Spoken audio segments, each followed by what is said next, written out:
I know it was in March. Our head of growth was working in person with us then. And we did a month of in-person work and had $1,000 MRR in one day. And so I'm like, go hit the gong. And then it just kept happening. And we're like, oh, we thought that was a one-time thing. This is normal. And yeah, so I just remember it just if you look at Sendspark, it's we made a lot of micro improvements. And then just one day it felt like everything started working after a long time of it not feeling that way. So that was pretty great. Today, my guest is Beth, the co-founder and CEO of Sendspark, which is a killer video platform that is changing the game in video selling and marketing.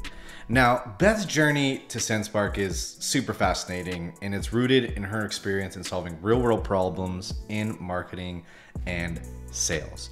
So what I love about Beth is her practical and hands-on approach to building a SaaS company. Now, she's not just another tech founder with a cool idea. She's someone who really identified a genuine pain point in her previous role and set out to solve it. Awesome. So Bethany's background in marketing gave her unique insights into the power of personalized video content, and she's leveraged that expertise to create a tool that's now used by over 50,000 sales and marketing professionals. So in this episode, what we're gonna do is dive into Bethany's experience building Sendspark from the ground up, exploring how she and her co-founder validated their idea, acquired their first customers, and navigated those challenges of early stage growth, and got over the cold start problem. Now, Bethany has some really interesting insights on the balance between product-led growth and sales-led growth motions and how you can make both work in harmony. So we'll also discuss Bethany's approach to building a community around Sendspark, her strategies for content marketing, and how she's optimized their user expansion funnel. So whether you're a startup founder looking to get your first 10,000 users or a seasoned entrepreneur interested in the latest trends in video marketing, I can guarantee that you're gonna walk away from this conversation with insights and strategies that you can apply to your own work. Now, if you enjoy this podcast, don't forget to subscribe and follow it in your favorite podcasting app or YouTube. It's the best way to avoid missing future episodes, and it will help this podcast tremendously. So with that, I bring you Beth. Beth, what's up? Hey, good morning. Morning, can you hear me okay? I can, yeah, I'm just adding some light in here. No worries. So, hey, where are you at? Are you in Austin right now? I am, yeah, I'm at the WeWork on Congress. If you ever. What? Hey, we should get together and do like a co-work day or something. Yeah, I honestly have 14 guest pass a month because I have an office here. So yeah. If you ever want to come here, I never use any of them. Well, let's do it. Let's do it when we plan our co-marketing integration thing or whatever, which by the way, I just hired a marketing person, so they're going to help me. That's why I've been kind of hey, let's do this, but then a little cold on it because I'm like, let's wait for the marketing guy to start, who you started yesterday. Yeah.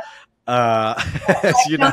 And I've also gotten in trouble from my marketing guy because I overcommit for sure. So now I have to run everything through him.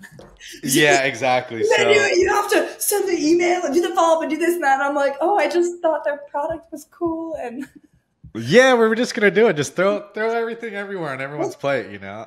But so I'll email you after this actually, and then what we'll do is we'll get our marketing guys together, and then we can figure something out. So, yeah, that'll be awesome. Your background looks so good, by the way. I'm like, oh, thank you.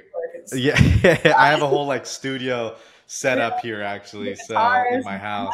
Yeah. It took some work actually. It took some work. So. Yeah, I do a lot of podcasting and all that fun stuff. So I'm like, you know what? If I'm going to be on camera a lot, let's make it look as good as possible, you know? So how are you feeling, by the way? I know you were sick. I'm still sick. I have my Starbucks tea, my electrolytes here. Oh, I'm like, yeah, I got my electrolytes. Yeah. Yeah. I feel fine. I can tell my voice is a little bit off, but honestly, way better. And it was just so funny because I got sick, but I still was trying to do everything. I had to go to a music festival, a wedding, this random thing in San Diego. So I've just been trying to I don't know, stifle it. I've been I'm not going anywhere. I am staying inside. There is no way I'm going anywhere. So I've been just chilling inside as much as last Wednesday when we were originally scheduled, I think that's when I was completely dead, and I slept 24 hours straight, I like wake up and then like take like a decongestion and then go back to sleep. And then, no. We were actually the next day. No, Wednesday I slept. And then Thursday I was just like, took a bunch of pills. My husband's a doctor. So I'm like, yeah, just like give me pills. But I didn't think about, he was trying to optimize to get me better so I could go on these trips. And I was like trying to optimize to like not lose my brain. And I didn't. Yeah. My brain has been clouded for like 2 weeks. I swear. I'm like, yeah, I'm with you. It's like, this one was weird. We probably had the same thing. But, I bet it is. And I noticed like I listen to a lot of audiobooks and my brain was like so slow. I actually had to, normally I do like 1.5x and I had to slow it down to 1x. And that's when I knew I was like better on Sunday. I'm like, why is this guy talking so slow? Right. Down when I was sick and my brain was in slow motion. So. Yeah, seriously, that's what it is. Like I was on a call, like I couldn't like comprehend things. You know, it was like weird. Like someone would ask me a question and my wife, I was driving her crazy because I was like, huh? Yeah. And she's like, why do you always like, you're not like, can you not hear? You know, like, and I'm like, no, I just can't like comprehend things right now, you know? So anyways, let's talk about today. I think the theme, what you've done a really good job of, Beth, is you're obviously the co-founder of Sendspark, right? Which is a super hot video tool right now. For those wondering, you're also a female founder, which I love because we needed more woman energy on this podcast because it's a lot of dudes, just naturally a lot of dudes start SaaS companies, right? So it's good to have some woman energy on here, Beth. So thank you for jumping on. But I think what we should focus on here is you've done a really good job at building a SaaS, Sendspark, from 0 to 1, and using social to actually build that SaaS, right? And I don't know if you run any pay ads or anything like that, but I think we should dig into that. The other thing I want to hear from you is like, how do you balance? Y'all are a PLG product, but you're also like a sales-led product, right? Because that's, I'm sure, where the money is for y'all, or for most PLG type products these days. So I want to get into like how you balance that. Yeah. Selfishly, I'm very curious as well, right? For distribute, like how the heck do we balance like the PLG versus the for deal rooms versus like the sales led stuff. So I want to start with you. Like, let's go back and let's talk about Sendspark, like how you started it. I want to hear about that. Like, and what, like, let's look back that 0 phase, right? Of like where you started. And I kind of want to hear about that journey from you, Beth. Yeah. I'd love to hear it. Yeah. So I started Sendspark with my co-founder, Brandon Escalante, and we actually worked together for 3 years at 2 other startups before starting Sendspark. And what we were trying to do at the last company we were at, I was running marketing, aka the only marketer at a small startup, and he was running product and design. And we were just trying to do everything we could to connect with customers. And so we're sending out a lot of emails. And I was complaining to him and my friend, I'm like, we send videos and emails, like it works so well. People love hearing from the people, especially at a small company. The team is kind of the superpower because you're trying to show like why you deserve to exist when there's much bigger players in the space. So I'm like, when we can send out these videos, it works so well. But it's so annoying for me as the marketer to get the videos from the salespeople and send them out an email. It would take like an hour a video because we're trying to personalize the thumbnail and do little like, it just wasn't scalable. And, at a lot of companies, sales folks will send out their own videos, but like they're just so busy. And if you can automate more of that on the marketing side, it just lets people handle the responses. And that's much better for everyone. So I was just kind of whining to my now co-founder, and he's a designer, right? So he's like, well, what if we like made it scalable? We just did this and this and built a platform around it. So we started kind of trying to do things at the last company. And then it eventually became clear that that should be its own product. And then the company we're at ended up selling to Paylocity. They had a great acquisition. So we're like, all right, this is a problem we had.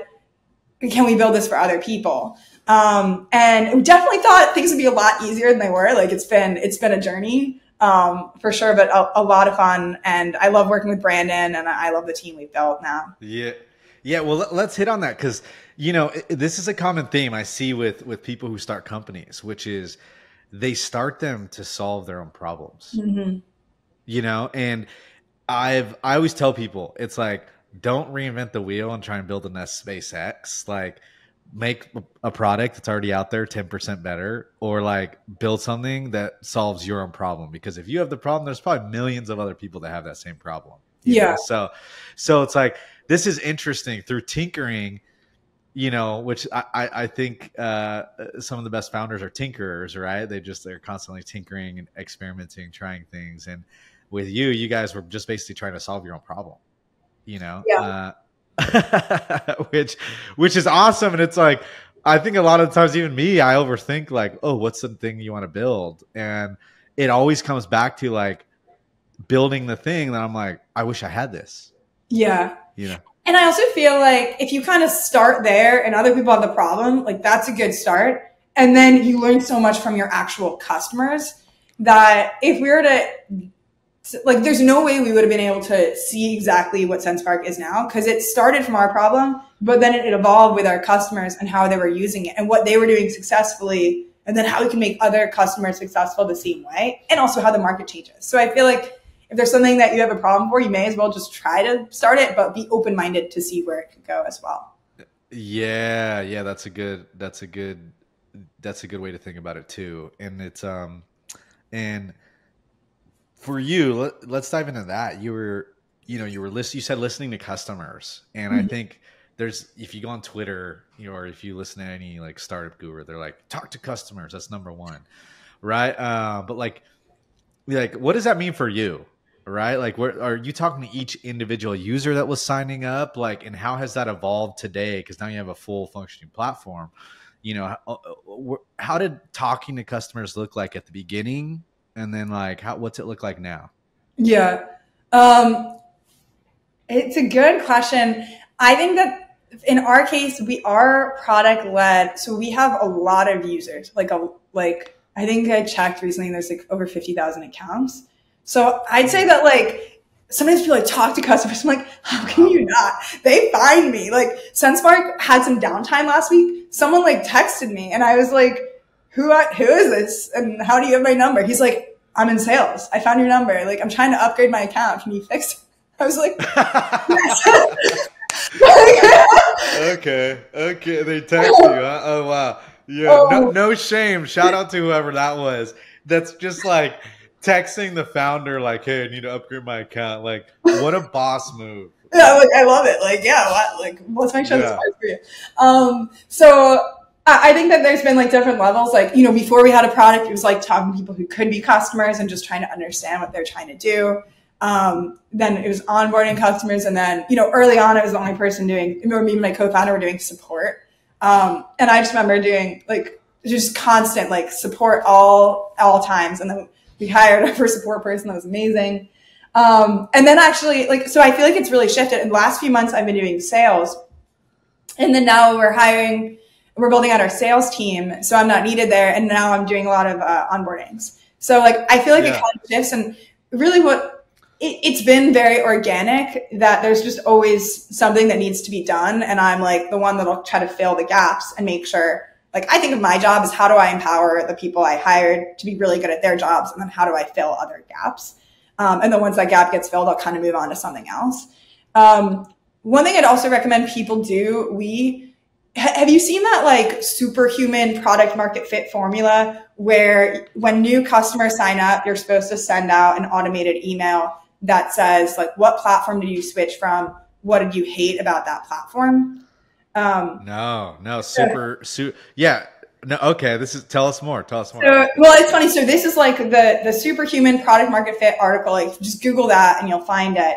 And you're supposed to send out that email to new customers. And so I'm like, that's a great idea. I'll do it. We did it. And then people were like, they're like, I can't believe you're asking what I hate. That's such a strong word. So I kind of modified the language a little bit more gentle to be like, oh, what did you not like about your last platform that caused you to switch? So that's like a good way to open every conversation. And then actually just last week, I set up an automation to connect with paid customers on LinkedIn and just ask them how things are going. So like, I'm trying to make sure that there's like a way that lots of feedback can come into me. And just like, because it does help to hear things in customers' own words. Like, even though, and I'm kind of worried because at some point we're going to grow myself out of that position where we'll have, customer success and support and sales and all these functions built. But I think it's important to always have a direct line to customers. So if they're really mad, I'll fix it. Oh, nice. And then so I like that, which you're trying to create like a machine of feedback to get back to you as you're building this, right? And even if they're coming from other platforms, did that like shift a major strategy for you at any point in time, like someone's response at all, or an accumulation of responses? Good question. So one thing that can be tough about having like a product-led company is you have a lot of feedback and a lot of users. And so if you think about like, okay, we used to have a free plan as well. So just a lot of feedback often from free customers. So it kind of got to the point where we had too much feedback. We're like, this isn't actionable anymore because there's too much. So the way that we decided to move forward is by not listening to unhappy customers and only listening to happy customers. I'm saying this like, of course sometimes we'll listen, but the idea is like focus not on making everyone happy, but focus on making the people that are currently happy super happy. And so really not okay. Always you'll hear people being like, why don't you support my uploads from Zoom? And it's like, well, if you wanted to host your Zoom meetings, like there's a million platforms for that. That's not Sendspark. And so like, we don't want to just be everything for everyone. We want to make sure that people are like super happy. And then that's kind of like what led us to the route we're on now, which is we're really, really focused on creating personalized videos at scale. And our customers are marketers, or salespeople, or rev ops who are trying to like scale out what they're doing. And for them, we are the absolute best tool. But if you just want to create a quick video, like Loom could be better for you. And we're not even trying to, if you want to use us for that, great. But we're going to make sure that we're always the best solution for our like super customers, as opposed to just making everyone in the world happy. Yeah, exactly. And that's a mistake I made, right? Like recently, where we're trying to do like demo rooms, right? Or like deal rooms, which that can mean a lot of things. That can mean like business cases, mutual action plans, like you can have a million things in there. Like we even have video, right? But I wouldn't even say we compete because we're not going to do video at scale. Like our thing is not like video at scale. Our thing is like you're dealing with one customer, you want to make one little quick video and like that's it, right? And so like that's not where we want to go, right? And so that's why we're even working on integration if we get that part edited into the beginning. But like we're gonna like bring Sendspark in eventually, right? Because I want to have a whole platform that integrates kind of with everyone. That's our thesis. So with that being said, it's interesting because I think most founders will start with like, and even me, like I even didn't take my own advice, right? Like with this new product with Taplio, it was very niche. Like, hey, you need to post on LinkedIn. It's a scheduling tool and we can write your post for you with AI, right? Like boom, that's it. Like do that one thing. And then with Distribute, I think where we started was this huge, like, hey, deal room, it's a lot of things. And now we're actually bringing it down and we're just saying, we're going to help you craft the perfect follow-up. And we're just focusing on the follow-up workflow. Right. And like, that's it. And like, when I tell people that, they're like, I get it. Awesome. I hate following up. It takes time. I don't know how to make it look good to get the next meeting. And, like there's a bunch of noise out there on what to actually do. So we're like, you know what? We're just going to like drill into that one workflow. Yeah. And that's it. And like that to us, we haven't launched it yet. Right. But that's kind of like, when I just talk to like 15 people about it, if I say deal room, they're like, what is that? I don't know. But when I say follow up, they're like, hell yeah, I hate following up, like, 100%. Yeah. You got to sell use cases because that's what people can visualize. Be like, oh, I can see myself using it that way. I have that problem. And it's actionable. It's like, okay, cool, great. We'll sign you up. And then you know exactly what you're going to do. And then it's sticky versus, selling an infinite world of possibilities that isn't tangible. Yeah, exactly. And it's kind of like counterintuitive because you're like, oh, but I'm gonna X some people out, or I'm gonna like drill some people out. But here's the thing, it's like you kind of want to do that, right? Because like if you're trying to be something for everyone, then you're something for no one is kind of like what I'm Exactly. living by now, right? And so that's interesting that you took that approach, right? Of like, hey, now we're just doing video, personalized video at scale. And so everything that you do is kind of like, is it part of that mission? Yes or no, right? So Yeah. that's interesting. Go ahead. You were going to say something. Yeah, I was going to say one thing that helps, because it is hard when someone's like looking at you and they're like, I really want to do it. And you're like, oh, I guess we could. But like one thing we did is we actually turned off all of our free, like our free plan, our free trial. We turned off all of the free in March of this year. And at some point I could see us adding it back on for sure. But it was to help us like focus on, hey, like we want to make sure we're not like pulled in all these directions, like, because how do you know who are your super users? And they're often the people that will pay, even if just a small amount, because they love the idea. And so we cut off free plans. Then we do have a solo plan, so anyone can get started for $49 a month. And then that helped us like really make sure we're prioritizing feedback from like the right people. They're paying customers, even though like our customers might be a single account executive or an SDR or like a single person. It doesn't always have to be a big team. But at least that's helped us focus and prioritize and make sure we're building for the right people and not everyone. Interesting. Yeah. And we chatted about this, I think, when we got on a phone call before. We were jamming, right? We were like, dang, should we keep the free? We were both like thinking about it. And I was like, are you keeping free, or like, do you go to paid, or like, because when we built Taplio, we actually tried two things. We did free and then we did paid, right? And we A/B tested. And what we figured out was that, yes, you get a lot less signups, obviously. And I think I told you this before too, but for those listening, you get a lot less signups, obviously, if it's not free, right? Because you're putting friction. But what we saw at Taplio is it actually increased revenue over time, right? Mm-hmm. Which, right? But, people basically had skin in the game. So when they signed up, they were like, okay, I'm going to actually learn this thing, right? Because my credit card's online. So it's like this weird psychological thing where you just got better users when you put on like the gate, right? And so, I think there's a lot of nuances to this though, because I'm kind of like still debating this, as you mentioned, with distribute, right? Which I'm like, right now there's a free, there's a paid, and I'm like, shoot, do we just do straight paid? But I don't think we have enough users yet to do that, right? Like, I don't know if we have enough, like our name's not in the market enough yet in order to make that switch. And that's kind of what I'm battling right now, right? Yeah. Of like, yeah. What do you think about that? Well, I'm going to use this to segue to something you said in the beginning about like social media and the power of like building your company on social. I think it's important. Okay. So the reason why free trials or free anything is usually a good idea is because it gives you the ability to educate the market on what you're doing. And you're like, hey, I can educate, I can show, I can like demo this through a free platform. But then I would challenge you to think, is a free thing really the best way to educate buyers on what you do? Or is there something that could be better, like video tutorials, posting on social, sharing use cases in other ways? Because I, as a marketer, has been in the space for, I always thought free is the best. Like people love learning through free trials. But as we're actually building the company, we realized that we had better ways to educate customers or potential customers on what we could do. And that, like, if anything, free was distracting because it'd give you so many options. But we wanted to just show like specific use cases that were more actionable.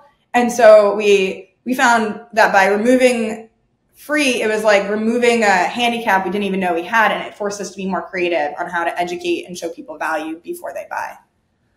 Yeah, interesting. Okay, got it. And then you made the switch to paid, right? And so like you were free and then you went straight paid. Do you wish you would have started like paid initially? Like, and I know, or no, like, are you thinking that, going like doing the free you were able to educate the market and have them kind of get a free sample or a taste of what you were doing? Yeah, I would have definitely not done free to start. I would have focused on educating people by videos like YouTube, LinkedIn, like social, email, right? We send video emails. And I would have done that to like drive interest and then go straight to paid. But I think that free ended up being more of a thing to maintain than it what really was driving our funnel. Because I think what you have to do is like figure out what your paid offering is and then work backwards on the best way to get paid customers. But what we did that I think a lot of companies do accidentally is you start with free and then you try to think of how you're converting people to paid. And it's just the backwards way to think about growing your business. Yeah, I like that, right? Which is like, how do you, reverse engineer it is like, okay, start with, they're going to pay. Just put the nail in the coffin there and then work backwards. So like, what are you going to do to get them to do that? I like that. And I'm still battling this myself. Like, let me ask you for distribute, like, shoot, deal rooms. I know you've integrated with some other deal rooms. What's your thoughts? Like, roast me, I guess, in terms of like what I should do. Cause I'm open to feedback here. Yeah, it's a good question. I'm trying to think what I know about the space. I think that one thing that you want to figure out is where your revenue is going to come from, and will it be individual sellers on a bunch of solo plans, or will it be like larger companies buying it for their teams? Yeah, larger companies, 100%. Larger companies, 100%. And I think what could work. So the way that I would think about it is like what I do is I figure out who those buyers are going to. And I'm telling you this, you've been far more successful and built more companies than me. So I'm just thinking out loud. But like, no, but I always have a beginner's mindset, you know, yeah. like, because as you do that, you think you know everything and you don't. And like, I don't want to ever get in that mode. So I always have this belief, like beginner's mindset, like, you don't know anything, you know? So I would talk to the people that would be buying it, who'll be, you know, the decision makers at the larger orgs, and just ask like why they have bought other deal rooms, or specifically, like most importantly, why they haven't and what their concerns are. And then I would try to build like just those things first, and then like win over your buyers first. Because I think if you were to do the opposite, where you're like, oh, we're going to do bottoms up, and we're going to try to get all the users on board and we're going to have them convince their bosses. Like, well, that just could be like way harder. And it could be like a dead end, because you don't really know that the users have the same concerns that their bosses have. Like, they just might not. So I would talk to the people who are actually going to buy the product and figure out like, what do they see missing in the market? And then this is something we did wrong first too, is we spent a lot of time building like video recording software that was similar to what was on the market. Now I'm happy we have it, but I think we would have moved a lot faster if we started out by building the AI features and the personalization at scale and those really strong differentiating features that we have now first, because we would have like been able to fight on something different versus like, if you're just doing a lot of the same as your competitors, you're going to be starting out, you're going to be equal to them, and you don't want to be equal. You want to be better in some things and worse in others. So I probably wouldn't do free. Maybe you could do like free pilots or something with the buyers, but I wouldn't necessarily go bottoms up, because that's what all your competitors already do. And you might be able to zig if they zag. Now, for you, do you find that like individual users sign up and pay, and does that give you leverage to go to the whole company? Like, is that part of your playbook, and does that work? Right? Like, do individual reps sign up and then you go to like the big company and you say, hey, Johnny or Sally have signed up, like we should get your whole team on. Like, what's that look like for you in the transition? Or are you just focused on PLG entirely and don't, really care about the bigger deals? Yeah, I think it theoretically should work. But I don't think it works as well as people think it works. It's something that, the thing is, okay, so let's say Sally signs up for Sendspark, and Sally is like a star and doing amazing. Like, you would think it'd be like, hey, well, don't you want all of your reps to be just like Sally? Why doesn't everyone sign up? And it doesn't really work like that, because there's stuff that's different about Sally than other people. And so like, even if you were to give Sally the same tools, their whole process and workflow could be different. It like theoretically could work, but it's just a little bit more nuanced than that, I think, in reality. We definitely see like Sally will tell her friends, and then people will sign up and we get those like natural referrals. But I think the bottoms up to top down is just a little bit more nuanced in practice. But what we have figured out is there might be specific features that we can sell Sally's manager that could inspire a larger account. But it's not always like, oh, we'll just have everyone be like Sally. Because maybe then what they'll say is like, hey, anyone that wants to sign up, and like 2 more people will join. But like if we can, what we're trying to do now is offer more like management features that's like deeper integrations, analytics, things that the manager wants. Because the manager doesn't necessarily want everyone to be like Sally. They have their own goals and their own things they're optimizing for. And so I think it's important to think like, it's not just take Sally and replicate out. That's what people told. I'm only saying this because I feel like we've gotten that advice a million times. And it just doesn't really work. But if you know what Sally's manager cares about, then there's an opportunity to upsell to them. But it might actually not be the same features. Interesting. So where are you focusing then? Are you focusing on the manager side and the PLG side, or are you just like all in on the PLG stuff? Right now we're 80-20 PLG and managers. I could see that changing over time.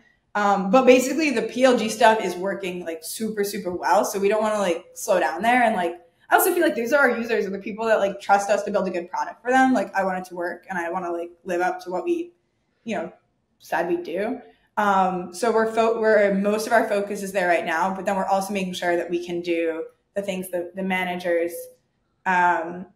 need, but in a way it's almost like a different product, right? It's like things they need are like very different. So definitely number one focus is like making sure it's a great experience for Sally. She's gonna book more meetings. Like she's gonna win. She's gonna hit our goals. So we can like live up to that fully, and then kind of like a small portion of our team is working on building out more like enterprise features. So, we have them when people come in for us, and we can add more over time. Nice.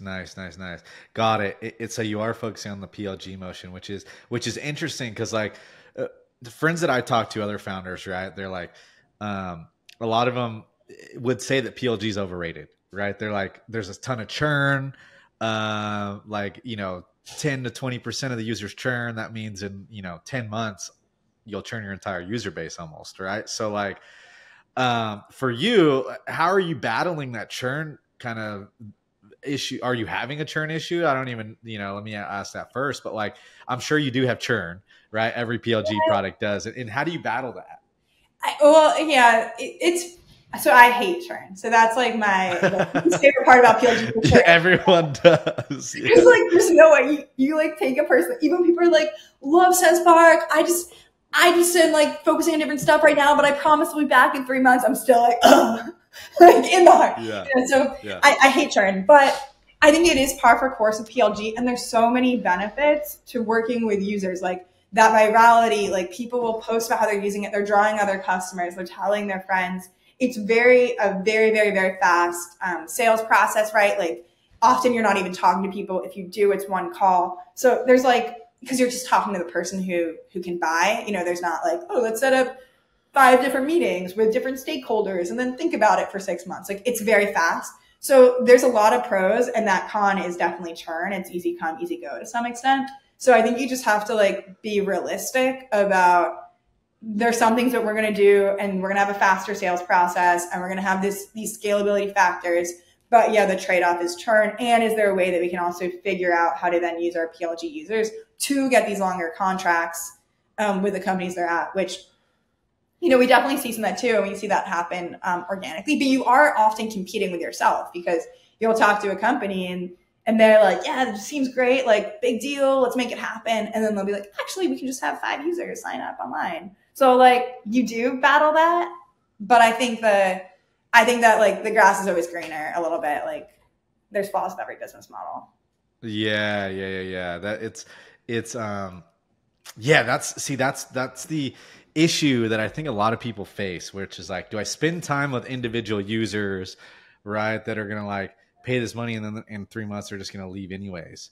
And it's kind of like just a leaking bucket, right, in that case. And so it's all, I guess if you have a really sticky product, right, obviously less churn, less chance people will leave, right, in that case. But for you, it sounds like it's working, which is amazing. I think you're one of the few people that I think it sounds like it's working pretty well for. And some advice that I got when we were kind of figuring out which route to go from Mark Rish, who is the founding CRO of HubSpot. He was saying that, like, if you think about there's two experiences that you always have to build for: the user experience and then the manager experience. And if you are to go top down, like it's still they might still cancel if the users don't use the product.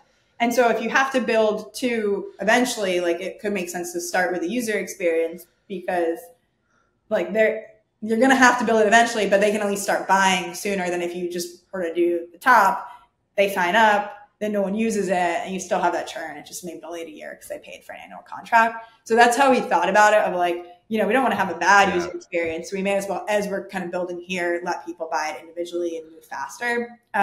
But the reason why I wouldn't necessarily recommend it for you is I think you should at least start by talking to the people who are going to make that decision and then see what makes sense. But if you're in a situation where the users are not the buyers, then I don't know. I want to have a good user experience for a product. So yeah, no, it's true. It's like your hook, right? Like if the users aren't if the users aren't using the product, you're in an annual contract, they're not going to renew. If the users aren't using the product, they're not going to pay for it individually. So it really does come down to the user experience. This is where it gets interesting in terms of building for like enterprise SaaS, right? Or selling to companies, because you are building for both at the same time. That's where it becomes an art.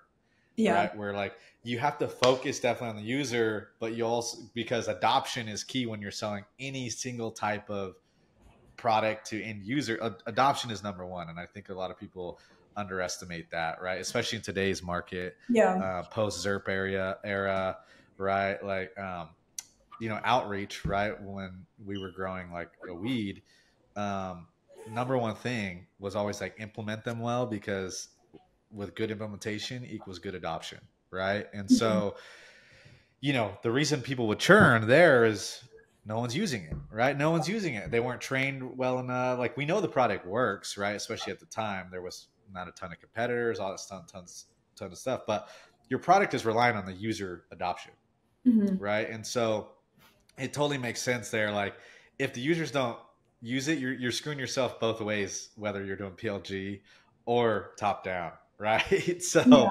it's definitely like, okay, focus on the user experience then versus the admin experience is kind of like been our take as well. Yeah. We just launched our first admin like dashboard literally today. Oh, we're doing a big launch today, right? Yeah, thank you. Right, like, because we're building for the user, and so we were like, all right, we're gonna do admin. We built everything for user, and all the admins in our customer accounts were like, hey, like, I don't have any visibility into what the users are doing, and that was our talk track, right? It was like, hey, what we have to do is, we don't have that yet because we're optimizing to make sure your reps love this thing and can't live without it. Like, I want every one of your reps to be like, I can't live without this anymore. That's how I know we've won, right? Like, with adoption. And so then they see that and they're like, got it, makes sense, right?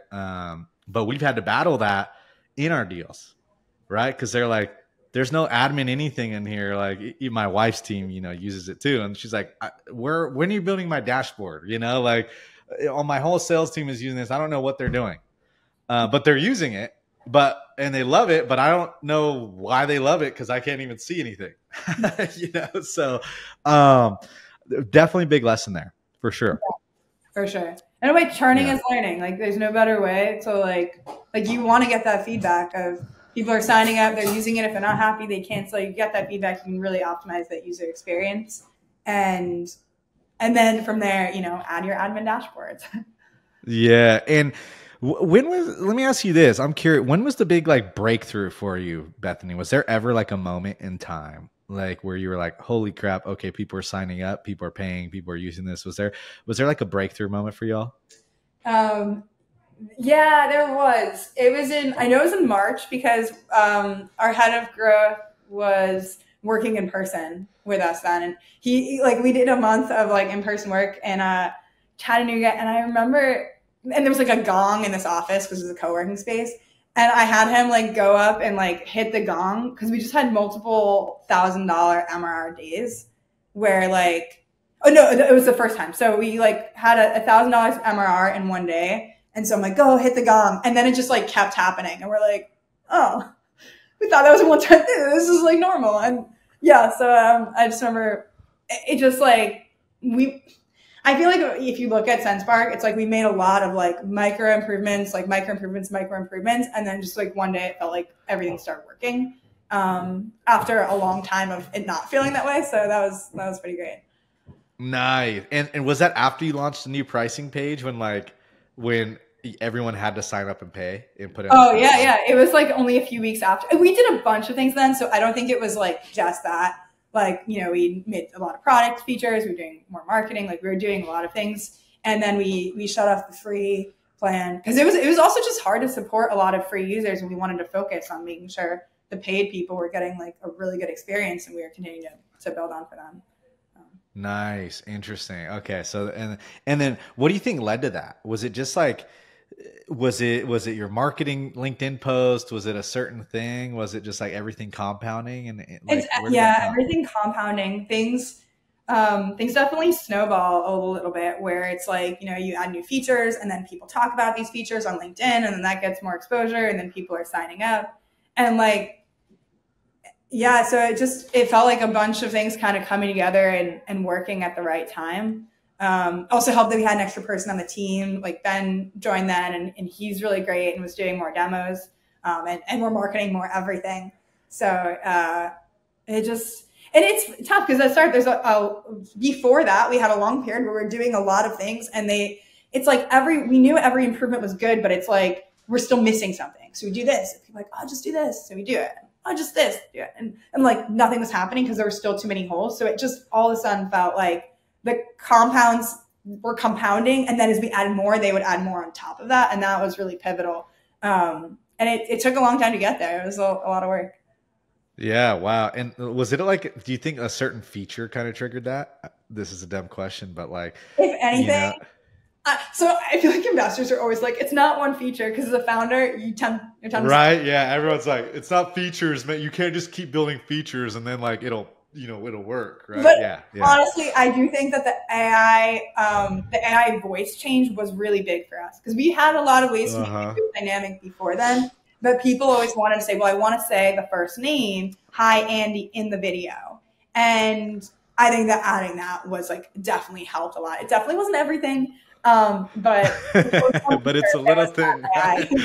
Yeah, right. It's like that little thing that's like, oh, what do people want to test or try or tinker with? That is so awesome. But nice. And so now, okay, full picture here. We went from like 0 to 1. We went from where your head is at with pricing, how you got some traction. What are you using? I think the last part of the picture here that people would be interested in is, what are you using to continue growth? Are you doing paid ads? Are you just literally doing LinkedIn? Are you doing cold email? We talked a little bit about this at the event a couple of weeks ago in person. But like, what channels are working for you that you swear by right now? Yeah, I would say we're not doing paid ads. The reason is just paid ads are really expensive to do well because you need like extra budget to like test and refine things. And as soon as you stop paying, it goes away. So I'm not like against that, but like you should have extra money to play with if you have that. And we've never. Yeah, you just need to make sure. You make sure you're ready to pay. You have to pay. It's like pay to play, right? You have to pay to learn and make it work. Yeah. And so like what I would say is video is the superpower for founders.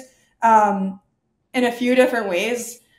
And what we do is we do a lot of video on LinkedIn where we're sharing, it's not just me, like our whole team's posting, where like I'm sharing like reasons why we're building Sendspark, features we're excited about, use cases we're excited about.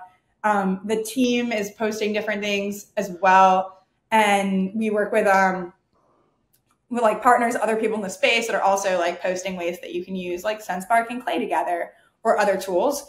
And I think that this is the superpower because as a startup, it just doesn't take that much to get like a lot of attention.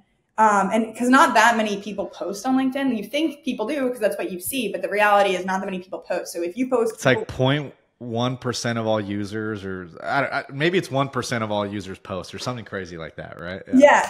And so it's like we post and then that drives a lot of just overall brand awareness. And then what we do is our outreach is mostly targeted towards people who are qualified and who engage with the post. So we do send a lot of emails, a lot of cold emails. We send out so many videos, you have no idea.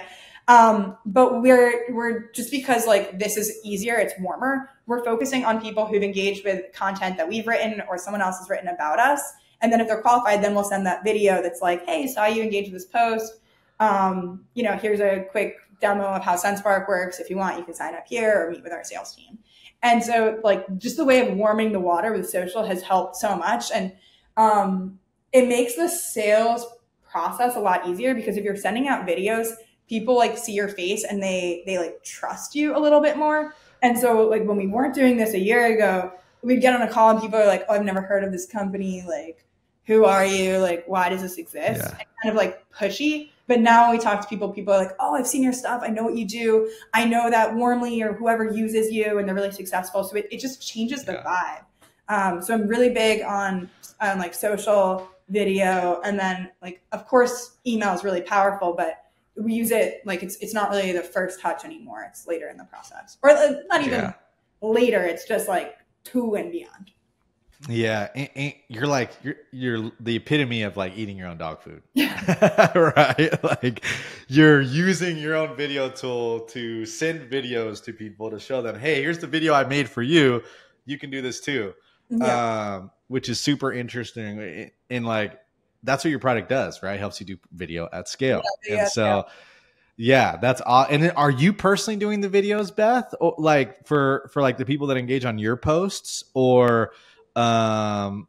No? Well, the thing is, remember, there are videos at scale. So I have one video myself I really like. That's like it's a product demo too. So it's like, hey, first name, thanks for checking out Sendspark. Here's a video that shows how it works. And I made this 6 months ago. It's a great video, so I reuse it all the time. And then I have like a great one of Ben on my team and Melissa on my team. And so like whoever I want to handle the replies, like that's who the video will be from. But I often set up because like I did marketing automation before starting Sendspark. It's how I relax. So like, and are you sending DMs to these people or are you emailing them if they engage on your post? Right. It's usually a lot of DMs because it's like a little bit, it's just like a little bit easier to be on one platform. And I use like, I do a little LinkedIn automation. So, but not a ton, just a little bit. Be careful. Be careful. Hey, we don't want to get you banned or anything, but yeah. So I'm keeping an eye on it, make sure we're not doing anything like, we're not like abusing the system to do too many, but it works really well. The only problem is if you're not abusing the system, there's limits, right? Like you only send out 30 to 40 a day. So we've started adding more emails on top of that just to get like higher volume. But we're also limited by how many people are on our team to be able to like handle replies. So it was like right now you have to wait a week to get a demo with Sendspark. It's been like that for the last like 3 weeks. So we're trying to hire like a couple inside sales reps to help out. The LinkedIn DMs have been fine, but we're going to add more email and other ways to like get higher volume once we have the. Wow. And the other big lesson for people here is just like pick one channel and go ham on it. Mm-hmm. Right? Like don't focus on Instagram and Twitter and all these, like you're just like LinkedIn, like, I mean, from what I see, right? You're not doing other channels really. You're just like one LinkedIn, boom, owning it. Great to hear you say that. Cause like probably once a week, someone on the team's like, oh, we forgot about YouTube. Twitter. We should just post on Twitter. Why do we not do it? But like, yeah, we're all in on LinkedIn. Yeah. LinkedIn is the best. I'm obviously a huge, like, I'm all about LinkedIn. So, well, this has been great, Beth. Thanks for kind of giving us like a master class here and like going from 0 to 1 with your SaaS, from coming up with the idea, right? Like you guys were trying to solve your own problem to, hitting that, like building the product, continuing to add features and waiting for that breakthrough moment where you're like, holy crap, like this thing's working, to now how you're continuing to like scale. So I'm hoping everyone listening got that picture there on that and realizes that SaaS, although it's getting easier to build, it's still freaking really hard, right? I hope everyone knows that, because I have friends and stuff. They're like, yeah, I'm gonna build a SaaS. It's gonna be the next SpaceX. And I'm like, man, if you're gonna build a SaaS, you have to just do the SaaS, right? Like SaaS is hard, like you can use Replit now and build something in a day, whatever. But like it's hard. Distribution is like everything, right? And positioning and you know, all this stuff that kind of goes along with it, right? There's just so much to it. So thank you for sharing, Beth. Last thing, people could find you where? On LinkedIn? Find me on LinkedIn. DM? You can email me too. My email is just Bethany@sendspark.com. Nice. And if they send you a video, your chances on Sendspark, chances of getting a reply is like 10x, right? So, oh yeah, 100%. Sendspark video. yes. Well, thank you, Bethany, for coming on.